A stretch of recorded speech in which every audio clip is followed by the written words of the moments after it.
बोलो सच्चे दरबार की जय माता दी बोलना पड़ेगा, जरा जोर से बोलना पड़ेगा, एक बार और बोलना पड़ेगा।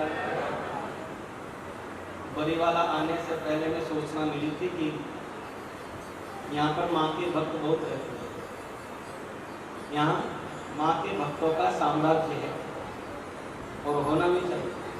तो जरा जोर से बोलेंगे जय माता दी। जो जय माता की बोल रहे हैं या जय माता दी बोल रहे हैं, तो एक ही बात है। हाँ। तो सूत जी महाराज बड़े सुंदर भाव से गुरुदेव को प्रणाम करते हैं और गुरुदेव को प्रणाम करने के पश्चात कह रहे हैं शौनकादि ऋषियों से कि नारायणं नमस्कृत्यं नरं चैव नरोत्तमं देवीं सरस्वतीं व्यासं ततो जयमुदीरये। महाराज कोई भी कथा करने से पहले, कोई भी कथा श्रवण करने से पहले सबसे पहले देवी को प्रणाम करना चाहिए, व्यास जी को प्रणाम करना चाहिए और नारायण को प्रणाम करना चाहिए।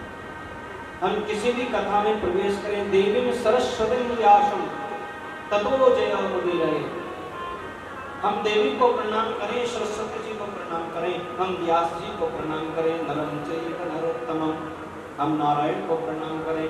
और इन सबको प्रणाम करने के पश्चात महाराज किसी भी कथा में प्रवेश करना चाहिए। और सूत जी महाराज देवी को प्रणाम कर रहे हैं। मंडली के मेंबर पठेला जी ਨੂੰ कथा ਵਿੱਚੋਂ ਤੇਜ਼ੀ ਆਇਆ। ਸਾਡੇ ਭੰਡਾਰੀ ਸਾਹਿਬ जो मुक्तसर साहब तो चल के अब कथा में पहुंचे हैं, उन्होंने सम्मान करके केवल 7:30 बजे तो लैके 10:30 बजे तक होया करेगा। सारी संगत भारतीय जनता पार्टी ने उन्हों का भी बहुत बहुत स्वागत है, जी आया ਨੂੰ।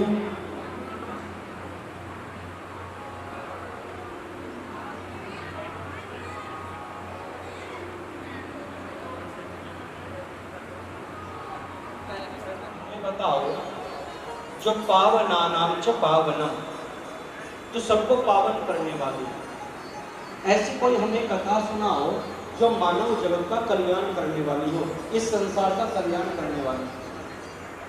ऋषिगण जो होते हैं ना हमारे, वो कभी भी अपने विषय में कोई प्रश्न किसी से करते ही नहीं।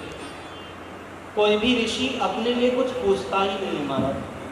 ऋषि हमेशा चाहता है जगत का कल्याण कैसे, हमारा गुरु चाहता है मेरे शिष्य का कल्याण कैसे, इसलिए उनके लिए अपना कोई प्रश्न नहीं होता। इसलिए ऋषिगण सूत जी महाराज से कह रहे पावनानां च पावनम, ऐसी कोई कथा बताओ जगत का कल्याण हो जाए, जगत का कल्याण करने वाली कोई कथा हो, वो हमें बताइए, हम उसको सुनना चाहते हैं। सूत जी महाराज कह रहे हैं ऋषियों अपने लिए तो कुछ प्रश्न कर लो, इतने सारे बैठे, एक व्यक्ति होता है उसके लिए 10 प्रश्न होते हैं, आपको महाराज 88,000 बैठे, जगत का कल्याण हो जाएगा महाराज, आप चिंता मत करो, परंतु अपने लिए कोई प्रश्न कर लो। ऋषि कहते हैं देखो हमारा जो प्रश्न है ना, समस्त कल्याण, समस्त जगत कल्याण के लिए, अपने लिए कुछ नहीं, क्योंकि जगत का कल्याण हो जाए तो हमारा कल्याण होगा। इसलिए अपने लिए तो हमें इस जगत की चिंता है महाराज, इस जगत के लिए भजन करते हैं, कीर्तन करते हैं, तब करते हैं। सूत जी महाराज कहते हैं महाराज यदि कल्याण सबका करना चाहते हो तो उसकी व्यवस्था महाराज मैं ही सुनाऊंगा, तो सूत कितने मन करें इसकी का संवाद सूत जी महाराज हमें तो अपनी महाराज देवी भागवत क्या है, तो आपके मुझ से पहली बार सुना और आप इस कथा को सुना। तो सूत जी महाराज बड़े प्रसन्न हुए हैं, शौनकादिक ने जो प्रश्न किए और उनके प्रश्नों के पश्चात बड़े सुंदर भाव से कह रहे हैं कि पूर्व काल में जब राजा परीक्षित को साथ होते हैं, श्रृंगी ऋषि ने शमीक ऋषि के पुत्र हैं, परीक्षित ने शमीक ऋषि के गले में मरा हुआ सर्प डाल दिया और शमीक के पुत्र हैं श्रृंगी, उन्होंने परीक्षित को साथ दिया। इति लंकित मर्यादम सप्तमे तक्षके, आज से 7 दिन तुम्हारी मृत्यु हो जाएगी। सूत जी महाराज कह रहे हैं जब परीक्षित को सर्प ने डस लिया उसके पश्चात जन्मेजय जो परीक्षित के पुत्र हैं उन्होंने सर्प यज्ञ प्रारंभ कर दिया और महाराज सर्प यज्ञ करने लगे। जितने भी सर्प हैं सारे आते हैं उस यज्ञ में आकर के भस्म हो जाते हैं। तत्पश्चात कहते हुए तक्षक नाम का सर्प था, वो इंद्र के सिंहासन के नीचे आ गए। ये सारे सर्पों को मार देगा, कोई सर्प बचेगा नहीं। इसलिए कह रहे महाराज सर्प यज्ञ करने का कोई लाभ नहीं है, ये आप ऐसे ही कर रहे हो, व्यर्थ में अपना समय बर्बाद कर रहे हो। तुम्हारे पिताजी शरीर पूर्ण कर चुके हैं, उनकी सदगति के लिए कोई कार्य करो। जन्मेजय ने कहा महाराज क्या करो?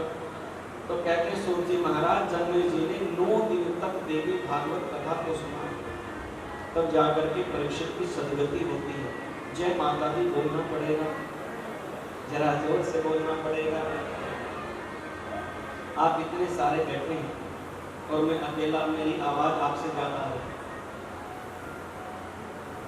माइक लगा के अच्छा, जरा जोर से बोलेंगे जय माता दी। तो महाराज कह रहे हैं कि जन्मेजय ने इस कथा को सुना था। सूर्य महाराज शौनकादिक ऋषियों से कह रहे हैं, और ये जो पुराण है ना श्रीदेवी देवी भागवत, ये 18 पुराणों में सर्वश्रेष्ठ पुराण है और 5 पुराण की संज्ञा इसको दी गई, पंचम पुराण। और तत्पश्चात कहते हैं महाराज ये कथा वसुदेव जी ने भी सुनी थी। वसुदेव जी ने भी श्रीमद् देवी भागवत को श्रवण किया था और श्रीमद् देवी भागवत को श्रवण करके ही वो अपने पुत्र कृष्ण को गुफा से बाहर निकाल करके लाए थे, अन्यथा तो युद्ध ही चल रहा था। शौनकादिक ऋषियों ने कहा महाराज कैसे करके कर रहे? वसुदेव जी महाराज ने कैसे श्रवण कर लिया? तो कह रहे हैं शुभ जी महाराज की उस समय की बात है महाराज, एक राजा है जिनका नाम है शत्राजित, और ये शत्राजित जो राजा है सूर्य के मित्र है और सूर्य से मित्रता इतनी अच्छी हो गई इनकी कि सूर्य भगवान ने अपनी मणि इनको दे दी शत्राजित, और उस मणि को शत्राजित ने गले में डाल दिया और गले में डाल करके द्वारिका में चले गए। और जैसे महाराज द्वारिका में आए, वहां के जो नागरिक हैं रहने वाले, वो कहने लगे देखो आज साक्षात सूर्य देव आए हैं हमारे घर में, आज साक्षात सूर्य देव चल करके आ रहे हैं।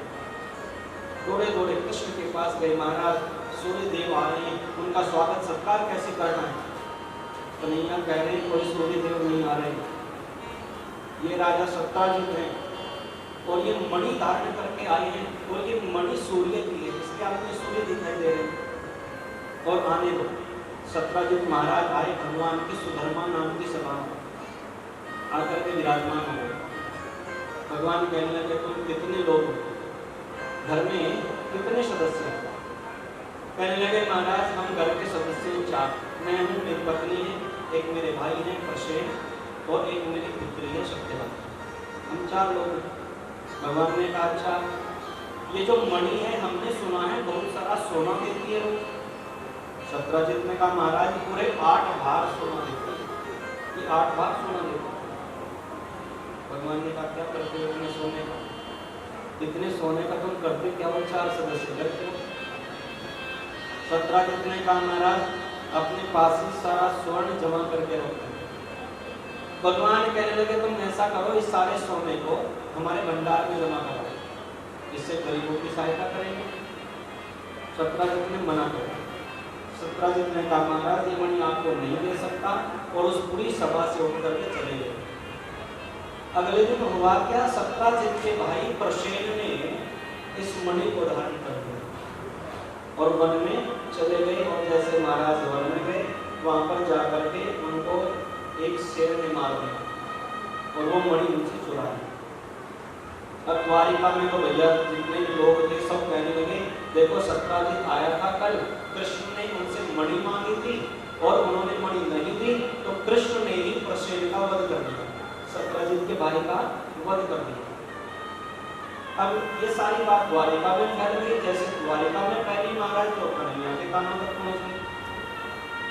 भगवान ने कहा मेरा कोई दोष ही नहीं है, उसने मणि दी या नहीं दी वो तो अलग विषय है, परंतु मेरे ऊपर इतना बड़ा कलंक लग गया। पूरी द्वारिका वाले कलंक लगा रहे हैं। तो महाराज गर्गाचार्य जी को बुलाया। गर्गाचार्य जी से कहने लगे कन्हैया गुरुदेव बताओ ना क्या हो गया, मेरी कुंडली देखो, पुष्टि देखो, बताओ देख करके जरा जी मुझे कलंक क्यों लग गया, मेरा तो कोई भाव था ही नहीं। गर्गाचार्य जी महाराज बैठे, गर्गाचार्य जी ने कहा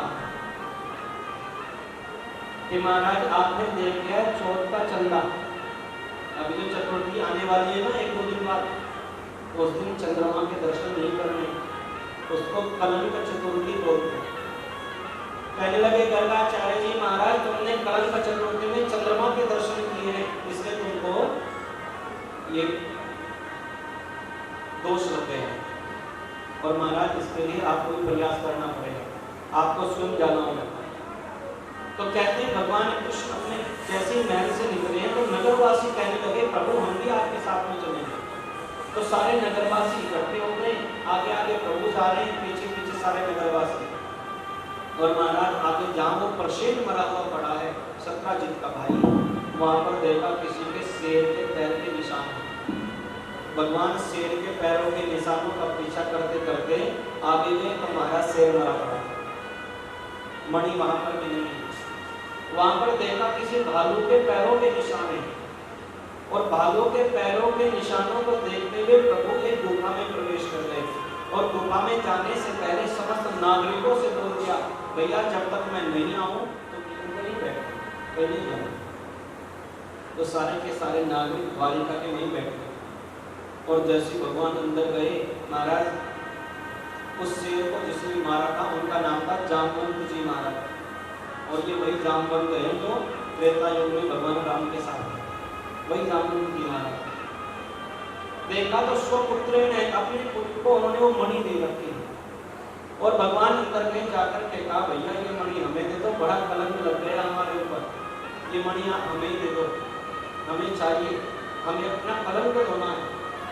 जैसे इतना कहा तो महाराज जामवंत जी की जो पुत्री है जाम्बवती, उसने चिल्लाना शुरू कर दिया, देखो मेरे भाई के ऊपर कोई आक्रमण कर रहा है, मेरे भाई के साथ कोई युद्ध करने को कह रहा है, आइए पिताश्री। तो महाराज जामवंत जी आए और भगवान कृष्ण के साथ में युद्ध करना प्रारंभ कर दिया। जब 3-4 दिन हो गए तो महाराज सारे के सारे नागरिक वापस चले आए, आकर के द्वारिका में बताया कृष्ण एक गुफा में गए थे, वापस नहीं आए, वो वहीं पर है। अब इधर चिंता हो गई महाराज वसुदेव जी को, तो वसुदेव जी को चिंता हो गई मेरा पुत्र नहीं आया, पता नहीं कहाँ चला गया, गुफा के अंदर कोई राक्षस नहीं मार दे, गुफा के अंदर कोई जीव जंतु नहीं मार दे, और सारे नागरिकों से कह रहे हैं तुम्हें वापस नहीं आना चाहिए था, जब तक कृष्ण नहीं आते तुमको वहीं रहना चाहिए। सारे नागरिक पढ़े ये क्या हो गया। तो महाराज वसुदेव जी जब चिंता करने लग गए तो उनके सामने नारद जी आ गए के पुत्रो में प्रिय कृष्ण प्रसेनान्वेषणाय च। नारद जी से कह रहे हैं वसुदेव जी महाराज मेरा पुत्र कृष्ण पता नहीं कहाँ चला गया, नगरवासी कहते हैं किसी गुफा में प्रवेश कर गया। पूरी कहानी बताई महाराज, सत्राजित आए थे, एक मणि लेकर के कृष्ण ने मांग लिया, सत्राजित ने मना कर दिया, और अगले दिन सत्राजित के भाई कृष्ण ने उस मणि को धारण कर लिया, उसको पता नहीं किसने मारा। और कृष्ण गए हैं पीछे पीछे मणि लेने, किसी गुफा में प्रवेश कर गए, वहां से वापस नहीं आ गए। आप महाराज कुछ बताओ ना जिससे कृष्ण वापस चले। नारद जी ने कहा महात्मा जी कृष्ण जैसे आएंगे मैं नहीं बता सकता हूँ, परंतु एक उपाय तुमको बताता हूँ, वो कर लो, यदि उस उपाय को तुम कर लोगे तो कृष्ण अवश्य आएंगे। तो नारद जी कह रहे हैं कि तस्या आराधने जगदम्बिके, आप जगदम्बा की आराधना करो तो जगदम्बे की, तो महाराज जगदम्बा की आराधना करो, 9 दिन तक जगदम्बा का पाठ करो, उसकी कथा को श्रवण करो और कृष्ण अवश्य चले आएंगे। वसुदेव जी कह रहे हैं महाराज बड़ी सुंदर बात आपने बताई, ये काम तो मैं पहले भी कर चुका हूँ, ये कार्य मैंने बड़े पहले किया था, और ये उस समय की बात है जब मेरा विवाह देवकी के साथ हुआ और दुष्ट कंस ने मुझे कारागार में डाल दिया। और महाराज जब मैं कारागार में था ना, मेरे यहाँ 6 पुत्र हुए और 6 के 6 पुत्रों को दुष्ट कंस ने मार दिया। 7वां पुत्र देवकी के 7वां गर्भ देवकी का नष्ट हो गया, और मैंने गर्गाचार्य जी को बुलाया। गर्गाचार्य जी महाराज आए गर्गाचार्य जी से कहा, महाराज ये मेरे सारे पुत्रों को मार देता है, मेरी संतानें जितनी होंगे सबको मारता है, आप कोई ऐसा उपाय बताओ ना, मेरा एक पुत्र हो जाए और वो दीर्घायु हो, चिरंजीवी बन जाए, आयुष्मान हो जाए, उसकी बड़ी लंबी आयु हो। तो गर्गाचार्य जी ने कहा, वसुदेव जी आप ऐसा करना, आप श्रीमद् देवी भागवत का पाठ करो। वसुदेव जी ने कहा, गुरुदेव कैसी बातें कर रहे हैं, या कारागार में कैसे पाठ करूं? कारागार में मैं कुछ भी नहीं कर सकता हूँ, यदि यहाँ पर कुछ करूंगा तो कंस आकर के देखेगा, मृत्यु दंड दे देगा। और गर्गाचार्य जी आप ही कोई उपाय करें। पहले समय में पुरोहित होते थे, पुरोहित नाम थे, तो कई पीढ़ी से आपके यहाँ काम करते थे पंडित जी। आजकल तो पुरोहित कोई रहा नहीं, जिसको देखो उसे बुला दो, जो भी पंडित जी अच्छे देखे लाइन में उन्हीं को बुला दो। आजकल तो ऐसा पुरोहित वही होता था जो अपने यजमान का कल्याण चाहे, जो अपने यजमान की उत्तरोत्तर वृद्धि चाहता हो, उसको पुरोहित कहते हैं। तो महाराज पुरोहित हैं गर्गाचार्य जी। वसुदेव जी कह रहे हैं कि पुरोहित जो भी कोई कर्म करता है अपने यजमान के निमित्त महाराज वो पूर्ण होता है। मैंने ऐसा सुना है, वसुदेव जी कह रहे हैं। और आप ऐसा करो, आप ही कहीं जाकर के मेरे नाम का अनुष्ठान करो। बहुत से लोग कराते हैं, कोई दया जी में जाके करा देता है, कोई हरिद्वार जाके कराता है, संकल्प दे आते हैं महाराज उस दिन आएंगे आगमन करा देना। उसी प्रकार से वसुदेव जी ने कहा, महाराज आप जाकर के किसी भी स्थान पर हमारे नाम का देवी भागवत पुराण करो। और महाराज एक बात और कहना चाहता हूँ, मेरे पास धन नहीं है, मेरे पास धन नहीं है, कारागार में रहता हूँ, कई वर्ष हो गए यहाँ रहते हुए, परंतु मैं धन नहीं कमाता। और असली पुरोहित महाराज वो यहाँ चाहते हैं, उसको पुरोहित करें। जय माता दी बोलना पड़ेगा, जरा जोर से बोलना पड़ेगा, कम से कम माता को तो आवाज आ जाए, जरा जोर से बोलिए। तो महाराज वसुदेव जी ने कहा, मेरे पास में धन भी नहीं है, आप जहाँ चाहे वहाँ इस यज्ञ को, इस अनुष्ठान को मेरे नाम से कर सकते हैं। गर्गाचार्य जी ने कहा, महाराज धन की हमें आवश्यकता है ही नहीं, हमें कोई धन नहीं चाहिए, परंतु मैं तुम्हारे निमित्त इस अनुष्ठान को अवश्य करूंगा। तो कहते हैं महाराज विंध्य पर्वत पर चले गए गर्गाचार्य जी महाराज और जाकर के बड़े सुंदर भाव से माँ की आराधना प्रारंभ कर दी। और सबसे पहले नवार्ण मंत्र का जप कर रहे हैं, किसी भी प्रकार से कोई भी विघ्न उपस्थित ना हो, इसलिए कौन सा जप कर रहे हैं?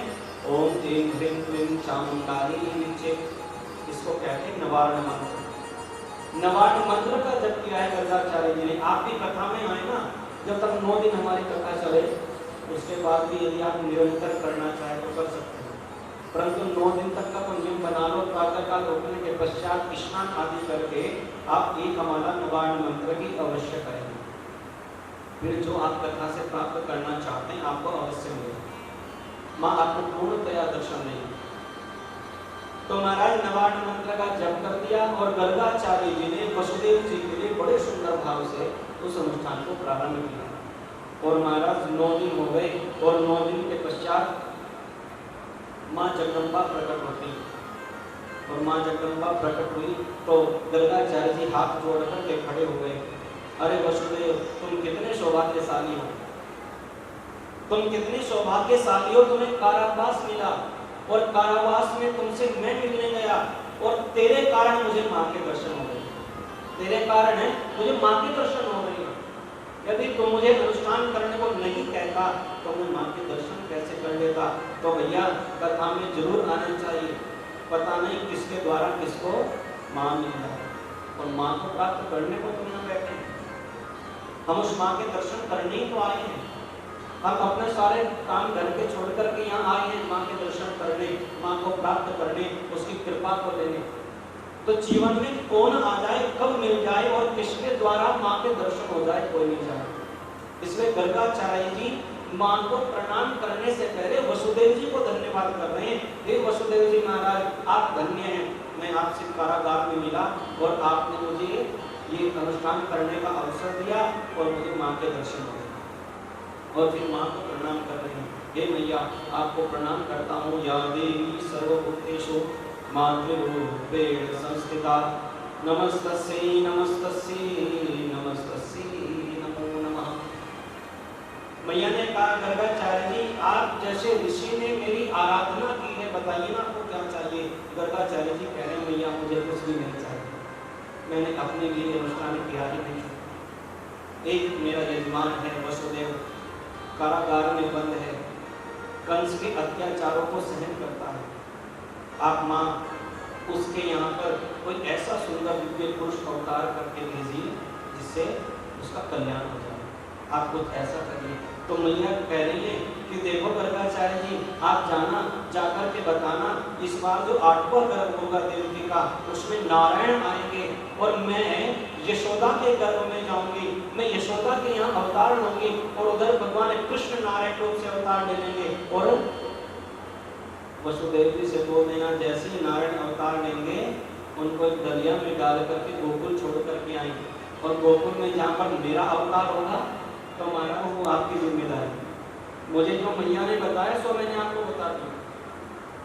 और जब आप गोकुल चले जाएं यशोदा के यहाँ उस बालक को छोड़ देना, और यशोदा के यहाँ एक कन्या जन्म लेगी उसको तुम अपने साथ ले आना। वसुदेव जी ने कहा ठीक है महाराज प्रयास करूंगा।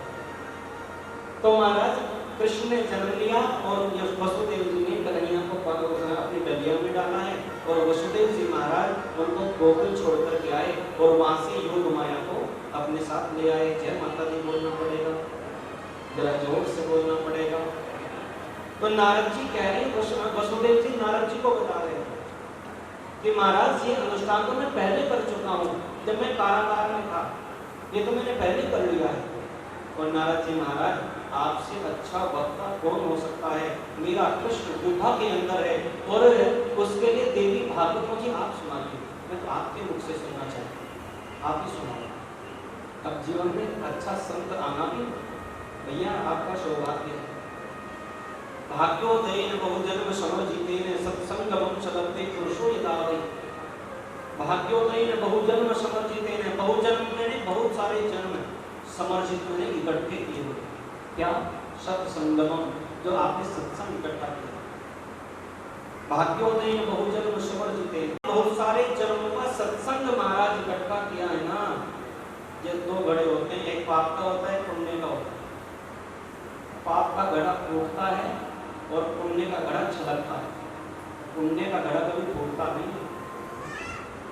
तो पाप का घड़ा जैसे फूटता है ना, फिर पुण्य का भी जब घड़ा भरता तो छलकता है, और जब वो छलकता है महाराज तो उसकी बूंदें आपके ऊपर आकर के पड़ती हैं, और जब उसकी बूंदें आपके ऊपर आकर के पड़ती हैं तभी आप देवी भागवत सुन सकते हो, कृष्ण कथा सुन सकते हो, राम कथा को सुन सकते हो।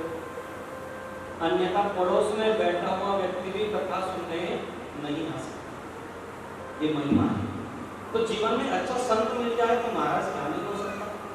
और वसुदेव जी महाराज जो है नारद जी से कह रहे हैं महाराज आपसे अच्छा वक्ता कोई हो नहीं सकता, बस आप मुझे कथा सुनाइए। तो बड़े सुंदर भाव के साथ में नारद जी महाराज कथा सुनाने लग गए। जैसे आप लोग आज कथा सुन रहे हैं महात्म की, आज जो कथा चल रही है इसको कहते हैं देवी महात्म। तो देवी महात्म की कथा आप श्रवण कर रहे हैं। तो नारद जी ने महाराज देवी महात्म की कथा सुनाई। फिर प्रथम स्कंद द्वितीय तृतीय करते करते 12 स्कंद पूर्ण किए। 18,000 मंत्र हैं देवी भागवत में, इनको पूर्ण किया। और 9वें दिन जैसे ही यज्ञ समाप्त हुआ तो महाराज वसुदेव जी ने हाथ जोड़कर के माँ जगदम्बा से प्रार्थना की, हे माँ जगदम्बा मेरा पुत्र वापिस चला है। वसुदेव जी कह रहे हैं। और महाराज आज भगवान कृष्ण को उस गुफा में गए हुए पूरे 27 दिन हो गए। 27 दिन से प्रभु उस गुफा में है और जामवंत के साथ में युद्ध कर रहे हैं। इधर महाराज पूर्णाहुति हुई, उधर जामवंत का हारने लगा। जामवंत की नस नस ढीली हो गई। भगवान से इतना बड़ा युद्ध उसका चला है और कहने लगा, हे प्रभु आप मेरे राम हैं, मैंने आपको पहचान लिया, आप मेरे राम हैं, आप कृष्ण नहीं हैं। और यहाँ पर राम क्यों कह रहे हैं? सूत जी महाराज कह रहे हैं शौनकादि ऋषियों से। जब युद्ध चल रहा था राम जी राम ने पूरी सेना बुलाई, सबको कहा भैया जिसे जो चाहिए मांग लो, आज जो मांगेगा वही देंगे। जब जामवंत जी का नंबर आया, जामवंत जी ने कहा राम जी से, प्रभु आपके साथ युद्ध करना चाहता हूं, मैं तो आपके साथ युद्ध करना चाहता हूँ। अब रामचरितमानस में पद पद पर मर्यादाएं हैं। अब स्वामी सेवक के साथ युद्ध कैसे करें? राम जी कह रहे हैं भैया हम तो नहीं कर सकते, आपको मेरे साथ लड़ना है तो लड़ लो, हम शांति से बैठे रहेंगे, परंतु मैं युद्ध नहीं करूंगा। जामवंत जी कह रहे हैं महाराज रावण की सेना में कोई भी मेरे जैसा बलशाली था ही नहीं, मुझे युद्ध में आनंद नहीं आया, मैं तो आपसे ही युद्ध करूंगा। तो राम जी कह रहे हैं तो थोड़ी सी प्रतीक्षा करो और द्वापर में मैं कृष्ण बनकर के आऊंगा, तब तेरे से युद्ध करूंगा। भगवान कृष्ण बनकर के आए और आज वही 27 दिन तक जामवंत जी के साथ युद्ध किया। इसलिए जामवंत जी कह रहे हैं राम राम राम, आप मेरे राम हैं, मैंने आपको पहचान लिया। और महाराज उस मणि को लेकर के जैसे कृष्ण चलने लगे तो जामवंत जी ने कहा महाराज मेरी पुत्री को भी ले जाओ, ये मेरी पुत्री है, इसका नाम है जामवती, मैं बूढ़ा हो गया हूँ, इसलिए आप इसको भी ले जाओ। तो भगवान जामवती के साथ विवाह करके द्वारिका आते हैं। जैसे द्वारिकाएं महाराज बड़े सुंदर भाव से जितनी नारियां मांगती हैं भगवान के ऊपर पुष्प वर्षा कर रही हैं। और सत्यजीत को पता चला, सत्यजीत भी दौड़े दौड़े आए अपनी पुत्री सत्यभामा को लेकर के और उसके साथ में भगवान का विवाह किया। और वो मणि भी सत्यभामा के द्वारा भगवान कृष्ण के पास ही पहुंच जाता है। जय माता दी बोलना पड़ेगा।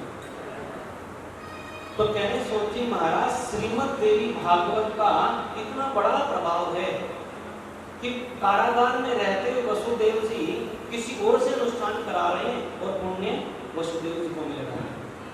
और उसी देवी भागवत के माध्यम से उनके यहाँ कृष्ण आए और जैसे कृष्ण आए महाराज सारे तो बेड़ियां हट गई, सारे ताले खुल गए, सारे सैनिक सोने लग गए और वो कब चले गए कब उधर से महामाया को लेकर के आए कुछ पता ही नहीं चला।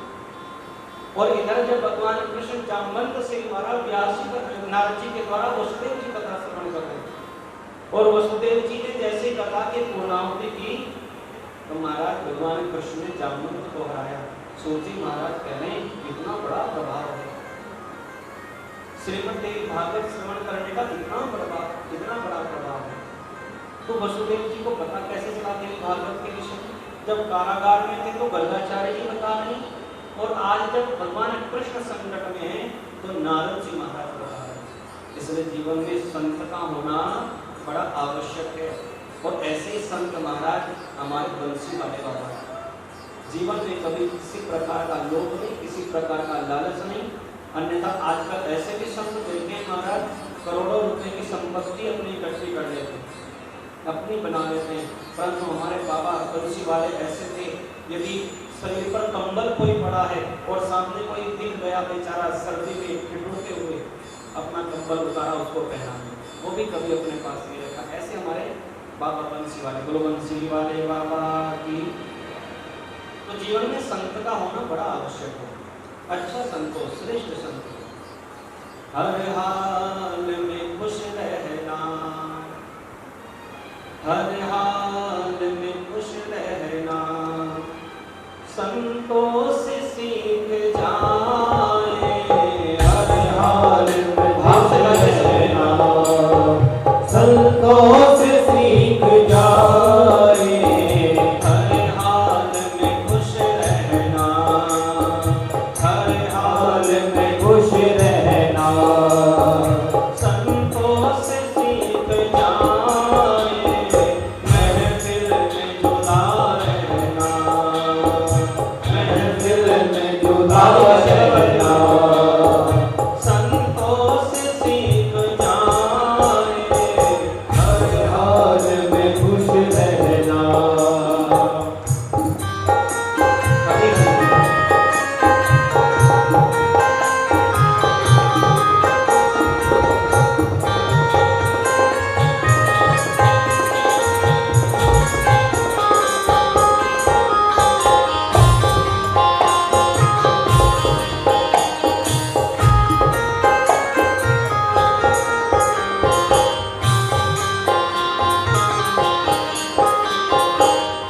जीवन में सुख आए दुख आए, मनुष्य का काम है रोना।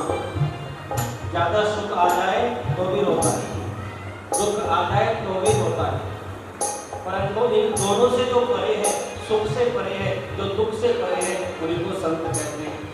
सुख दुख में हंसना रोना है काम आदमी का, सुख दुख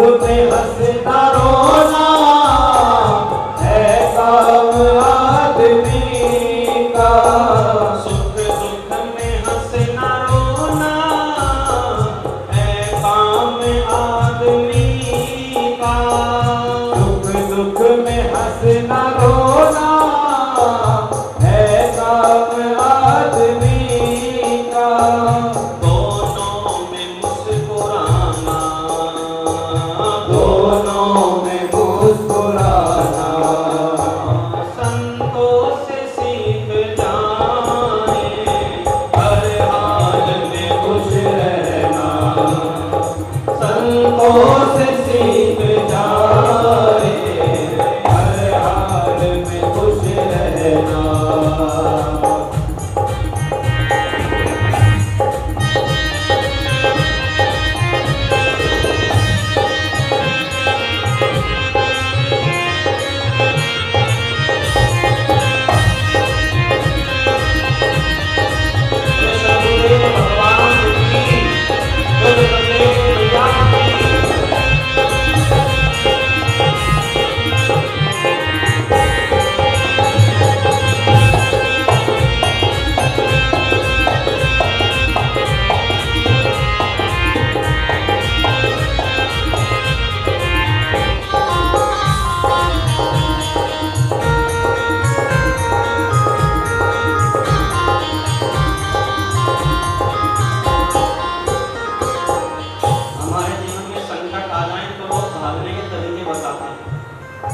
संकट आया तो कैसे भागना है लोग ये बताते हैं, और संकटों में बचना कैसे ही संत सिखाते हैं।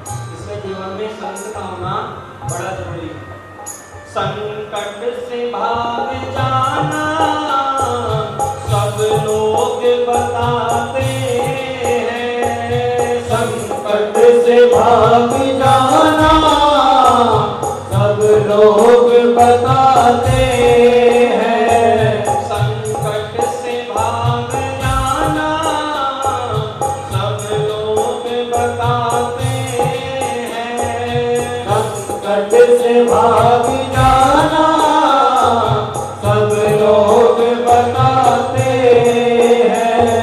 संकट में बच के संकट में बच के रहना संतोष सीख जाए, हर हाल में खुश रहना संतोष सीख जाए, हर हाल में खुश रहना।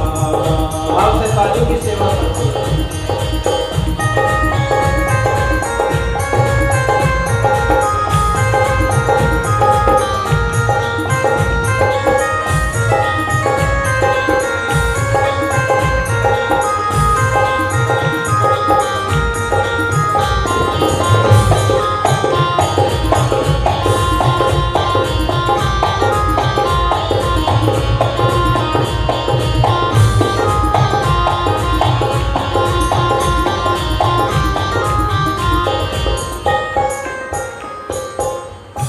मरने के बाद मुक्ति मिलेगी या नहीं मिलेगी कौन जानता।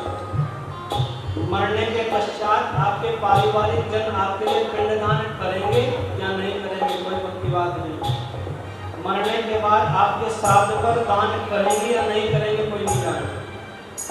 मरने के बाद मुक्ति सब लोग बताते हैं, मरने के बाद मुक्ति सब लोग बताते हैं। मरने के बाद मुक्ति मिलेगी सब बताते हैं, परंतु क्या ये निश्चित है?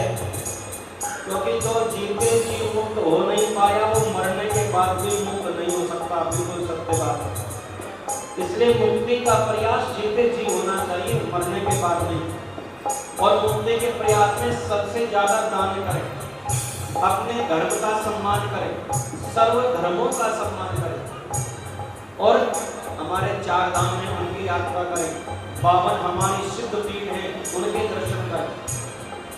आप अपने सारे धाम सारे तीर्थ यदि दर्शन कर लेंगे समझो जीते जी मुक्त हो जाओ। और जितने भी मानव है सबका सम्मान करना यदि सीख लिया तो आप जीते जी मुक्त हो। मरने के बाद मुक्ति सब लोग बताते हैं, मरने के बाद मुक्ति सब लोग बताते हैं। जीते जी मुक्त होना, जीते जी मुक्त होना संतोष सीख जाए, हर हाल में खुश रहना संतोष सीख जाए, हर हाल में खुश रहना।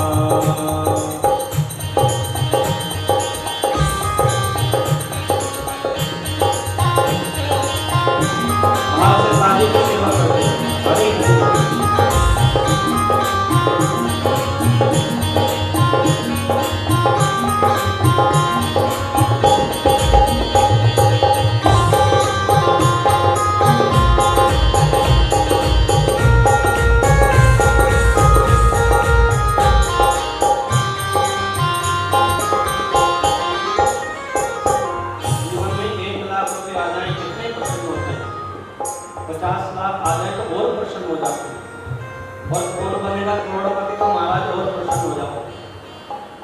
परंतु ये सारी दुनिया का त्याग हमें संत सिखाते हैं। इस दौलत का त्याग करना कैसे संत सिखाते हैं। दुनिया के लोग दौलत पा करके मुस्कुराते, दुनिया के लोग दौलत पा करके मुस्कुराते, दौलत का त्याग करना, दौलत का त्याग करना संतों से सीख जाए, दौलत का त्याग करना संतों से सीख जाए, हर हाल में खुश रहना संतों से सीख जाए, हर हाल में खुश रहना संतों से सीख जाए, हर हाल में खुश रहना संतों से सीख जाए, महफिल में जुदा रहना संतों से सीख जाए। तुम्हारा जीवन में परिवर्तन चाहते हो तो जीवन में एक संत को अवश्य अपनाओ, संत के दर्शन करो, संत से मार्गदर्शन प्राप्त करो। तो नाथ वसुदेव जी ने कथा श्रवण की और प्रभु जामवंत जी के साथ युद्ध करने के पश्चात अपनी द्वारिका को चले। जय माता दी बोलना पड़ेगा, जरा जोर से बोलना पड़ेगा, एक बार और बोलना पड़ेगा। तो महाराज कह रहे हैं सूत जी महाराज कि इसमें एक कथा और आती है। अगस्त मुनि जी महाराज कार्तिकेय से उस कथा को सुनते हैं। एक राजा हुए हैं जिनका नाम है श्राद्धदेव, और श्राद्धदेव महाराज के यहाँ कोई संतान नहीं। तो श्राद्धदेव महाराज ने संतान प्राप्ति के लिए पुत्रेष्टि यज्ञ किया, और महाराज उस पुत्रेष्टि यज्ञ में हुआ क्या, श्राद्धदेव सोच रहे हैं हमारे पुत्र होना चाहिए, और उनकी पत्नी सोच रही है हमारे यहाँ कन्या होनी चाहिए। अब ध्यान देने की एक बात और है, जब लोग यज्ञ करें ना कोई भी, तो पति और पत्नी दोनों के विचार एक होने चाहिए। जो भाव पति का चल रहा हो वही भाव पत्नी का होना चाहिए यज्ञ में, परंतु यहाँ भाव अलग अलग है। श्राद्धदेव सोच रहे हैं मेरे यहाँ पर पुत्र होना चाहिए, और पत्नी मन में सोच रही है हमारे यहाँ कन्या होनी चाहिए। तो महाराज यज्ञ पूरा हो गया, यज्ञ से प्रसाद मिला, रानी गर्भवती हुई, और 90 महीने के पश्चात उसके यहाँ एक कन्या ने जन्म लिया, और इस कन्या का नाम पीला रखा गया। श्राद्धदेव ने कहा गुरुदेव से महाराज आप बताइए, मैंने तो पुत्रेष्टि यज्ञ किया था, हमारे यहाँ तो पुत्र होना चाहिए था, ये कन्या कैसे हो गई। तो वशिष्ठ जी महाराज कह रहे हैं श्राद्धदेव लगता है कहीं तुम्हारे भेद में कमी थी, तुम्हारी भावना में कहीं ना कहीं कमी है, और तुम दोनों पति पत्नी के भाव एक जैसे नहीं रहे होंगे, इसमें महाराज मुझे लगता है कि फल में त्रुटि हो गई।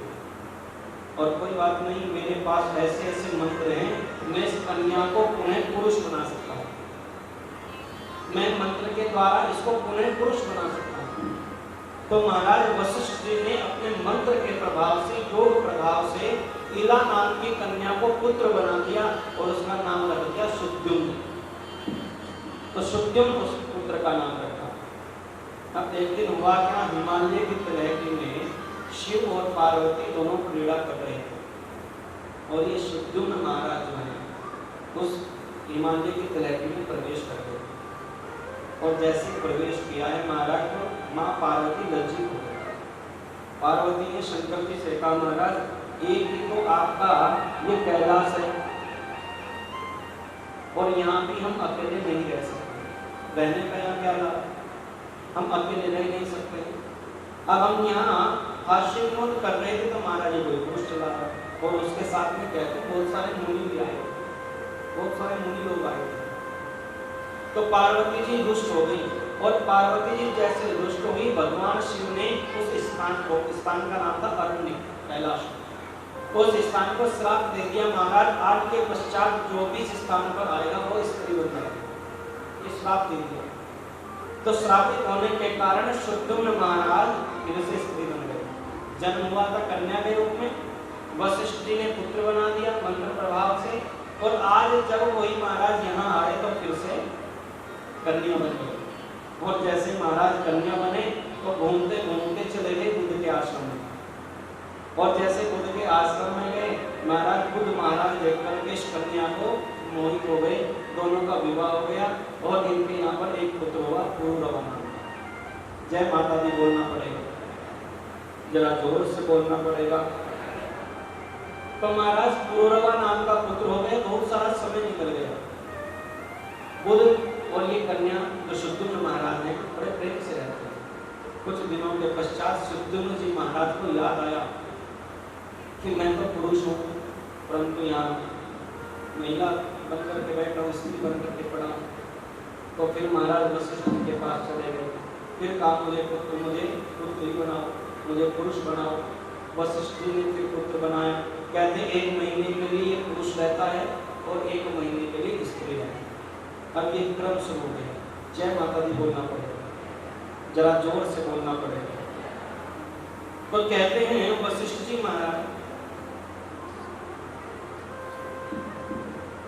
वशिष्ठ जी महाराज ने जगदम्बा की आराधना की है।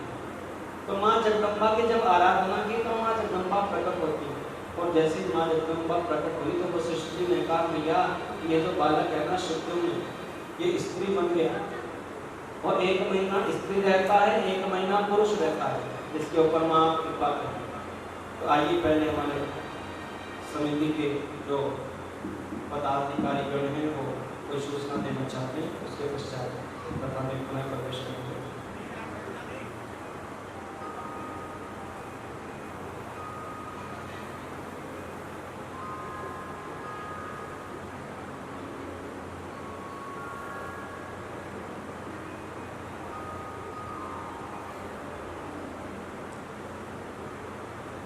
जी भैया,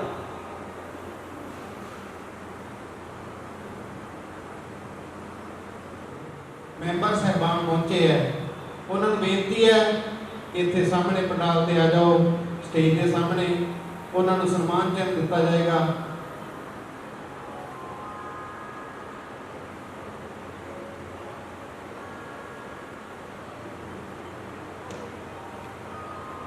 ਸਾਡੀਆਂ ਭੈਣਾਂ ਵੀ ਜੋ ਚਮੇਰ ਵਾਲੀ ਤੋਂ ਆਏ ਆ, ਉਹਨਾਂ ਨੂੰ ਵੀ ਬੇਨਤੀ ਹੈ ਕਿ ਇੱਥੇ ਸਾਰੇ ਇਕੱਠੇ ਆ ਜਾਓ,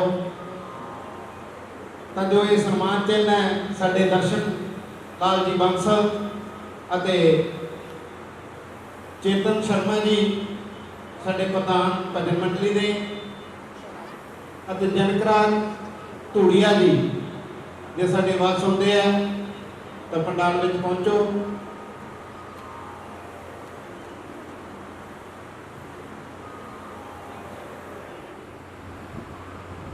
सहयोग करो ਅਤੇ ਵੱਧ ਤੋਂ ਵੱਧ ਸੰਗਤ ਨੇ ਆਉਣਾ ਹੈ।